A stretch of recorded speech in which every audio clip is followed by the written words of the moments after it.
family. Welcome to Phie.Love Intuitive Conversations. I hope you guys are doing well. It's a bit of a really warm evening here today, so skin might be shining a lot. Yeah, so if you like my content, please do like, share, and subscribe. And if you have any hate or negativity, please do keep it on your side of the street, okay? So this one's a little bit of a quick one.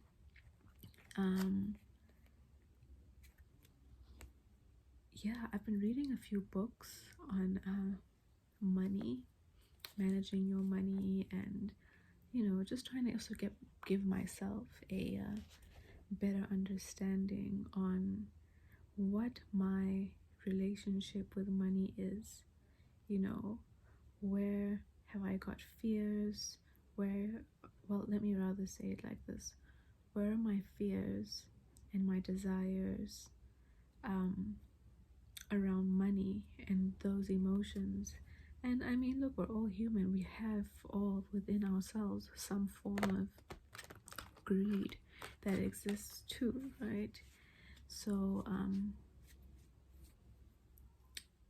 yeah, I've just been trying to understand those emotions and where those emotions regarding fear, regarding desire and greed play a role in my life, and how I handle and manage my money affairs, or just how I relate to the idea of money. And what about the mainstream what the mainstream, like our traditional educational systems and all that, what have they taught me and instilled in me, along with mainstream media and all the other bullshit that gets programmed into us to have a stronghold without us even realizing on how we relate, handle, call in, give out, feel about money. And I'm not talking on like an accounting level. I'm talking about an internal level, the emotional sides to it, the things that trigger us to spend, the things that trigger us to think about whether we should or shouldn't spend. Yeah, how are those things, controlling me and my decision making. The book I'm currently reading is called Rich Dad Poor Dad by let me just get his name right.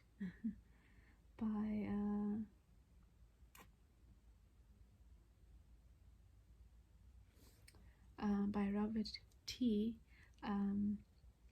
Kiyosaki. I know he also has a YouTube page that if you're interested in, you can engage in, and it's quite an interesting book. And if you're someone who tends to enjoy connecting with yourself and seeing how your insides actually reflect or relate to the outside world, and where you can change things and adjust things, or maybe acknowledge certain things about yourself and your upbringing, and how your upbringing and the way money was discussed and handled in your household is actually affecting how you deal with it today. Yeah, give the book a go, give it a read. This is what it looks like. I am busy reading the ebook, so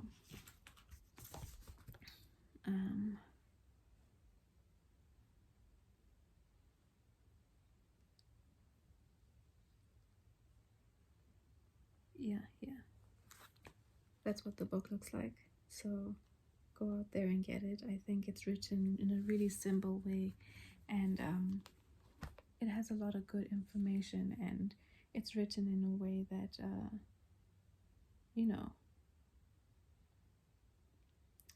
it's written in a way that doesn't make you feel like you're being judged or that you need to look down on yourself, but in a way that makes you think, you know what, hey, I never really thought that these perspectives that, you know, our traditional education system has raised our parents on actually affect me in this way in how I relate to money, or I haven't really paid much attention to how the emotions of fear, desire, and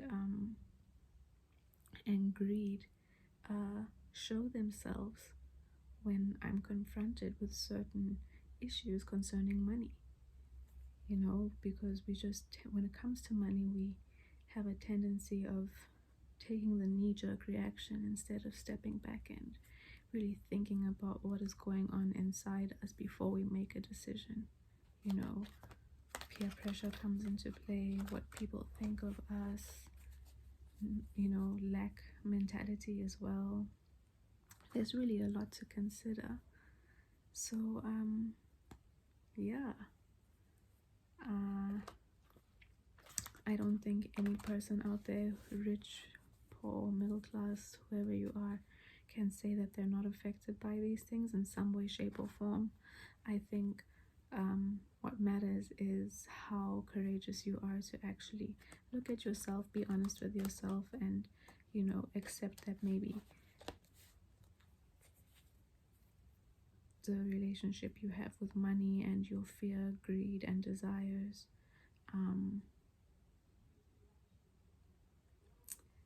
is actually an issue and maybe not really working to your complete benefit in your life.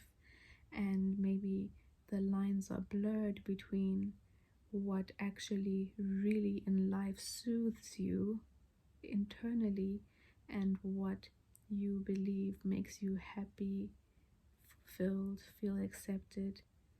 Because I mean, in the end, maybe not for everybody, this is my opinion, I believe that we should want to have money so that we can feel more, or create an environment for ourselves that is secure, that is peaceful, that is soothing, that is stress-free, you know, not create an even bigger environment that makes us more of a slave to money, and that keeps us in this constant rat race and competition of feeling like we have more or something better than the person next to us. Does that make any sense, what I'm saying?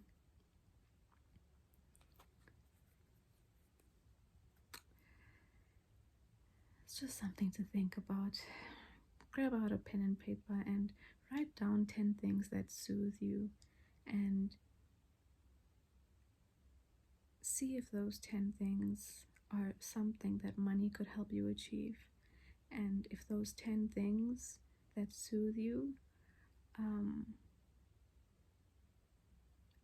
are things that are of a status or ego nature, or if they actually really have to do with you as an individual and your ability to recognize what you need for yourself to feel like what you have around you in your environment and with you, be it of a monetary value or not, is able to soothe you. Some people haven't ever really taken the time to consider these things about themselves. So there again, you know, is something else to see if it's a perspective that you might need to maybe consider, that could bring a little bit of ease into your life if you decide to departmentalize or put all these different things into different categories in your life and analyze within you your relationship to each of them. Sounds like a lot of work in the beginning, but in the same breath, it's a journey, right? Like we said, Earth is a school. It's a process of us getting to know ourselves better. I'm just saying. Anyway, I'm really feeling happy about the Ascendant Master deck this week. So I'm going to pull a card from the Ascendant Master deck, okay?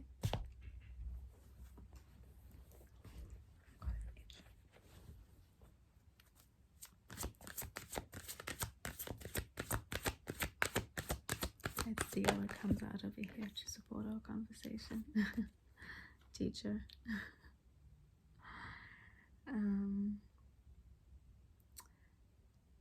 I can't really say this ascendant master's name. It's Mahachohan Ragogzi. Mahachohan Ragogzi. And it's teacher. So let's see what the book has to say about this card.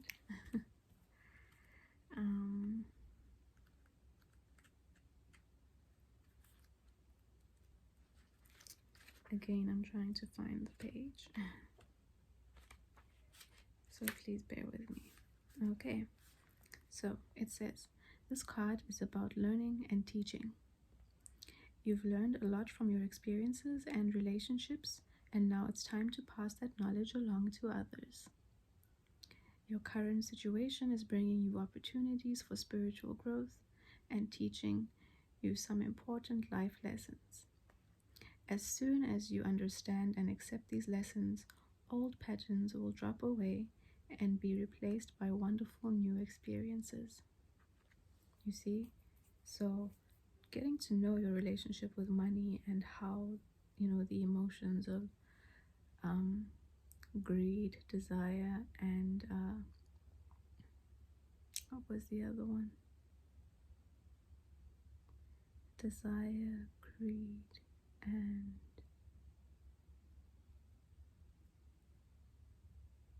I can't remember.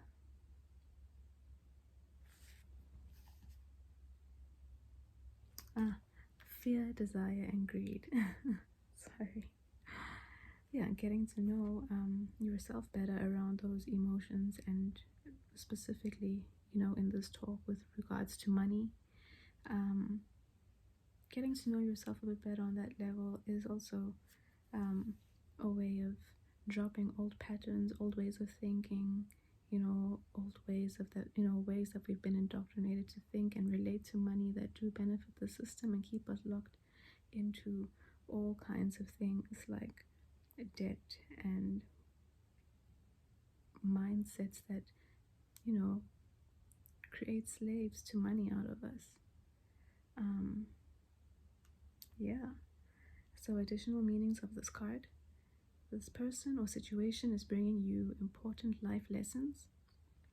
Ask yourself, what's the blessing that this situation has brought to me?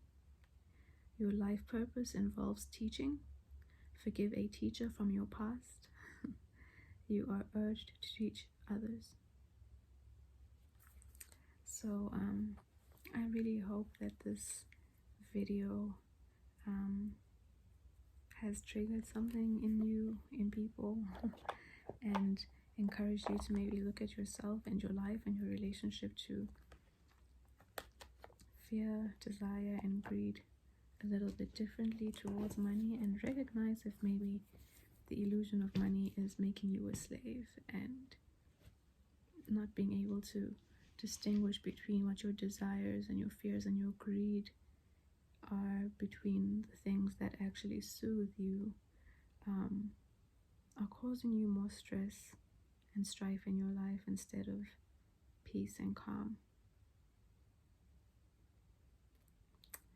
Thanks for giving me your time, and I'll see you in the next video.